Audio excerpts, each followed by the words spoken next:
अगर आप भी फ्लाइट की टिकट बुक करते वक्त सीट सिलेक्शन के नाम पर 500 रुपए बचाने के चक्कर में बीच वाली सीट पर सैंडविच बनकर बैठने के आदी हैं, तो कुर्सी की पेटी बांध लीजिए।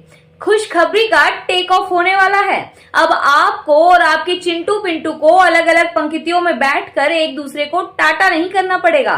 सरकार ने एयरलाइंस की उस दादागिरी पर हवाई हमला किया है, जहां वो आपसे खिड़की वाली सीट दिखाने के भी पैसे मांगते थे। जी हाँ, अब 60% सीटें बिल्कुल मुफ्त मिलेंगी। नागरिक उड्डयन मंत्रालय यानी हमारी एविएशन मिनिस्ट्री ने साफ कह दिया है, भैया बहुत लूट लिया, अब बस नए नियम के मुताबिक हर फ्लाइट में कम से कम 60% सीटें फ्री कैटेगरी में रखनी होंगी। मतलब अब विंडो सीट की चाहत में आपको अपनी जायदाद के कागज नहीं दिखाने होंगे। और सुनिए, सबसे बड़ा सिरदर्द क्या था? पति बैठा है रो नंबर 2 में और पत्नी रो नंबर 22 में। पूरी फ्लाइट में लोग इशारों में पानी मांग रहे होते थे। लेकिन अब सरकार ने कहा है, भैया अगर एक ही पीएनआर है तो उन्हें साथ में ही बैठाओ। अब एयरलाइंस ये नहीं कह पाएंगी कि सॉरी सर, साथ वाली सीट तो बिक गई। यही नहीं, अगर आपके पास टॉमी या शेरू है तो उनके लिए भी अब क्लियर पॉलिसी आएगी। अब पालतू जानवरों को ले जाना किसी जासूसी मिशन जैसा मुश्किल नहीं होगा।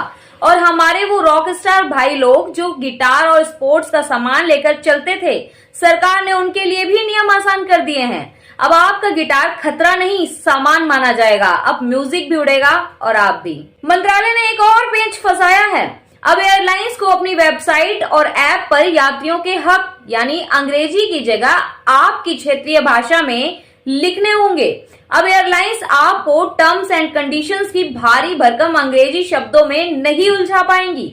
फ्लाइट देरी से हुई या कैंसिल, अब आप अपनी भाषा में अपना हक मांग सकते हैं, एकदम कड़क अंदाज में। तो भाई साहब, अब तो उड़ान यात्री कैफे में सस्ता खाना खाइए और फ्री वाईफाई के मजे लीजिए। सरकार तो आपको उड़ाने के मूड में है। बस आप देख लीजिएगा कि सामान 15 किलो से ज्यादा ना हो, वरना वहां तो फिर भी जेब ढीली ही होगी।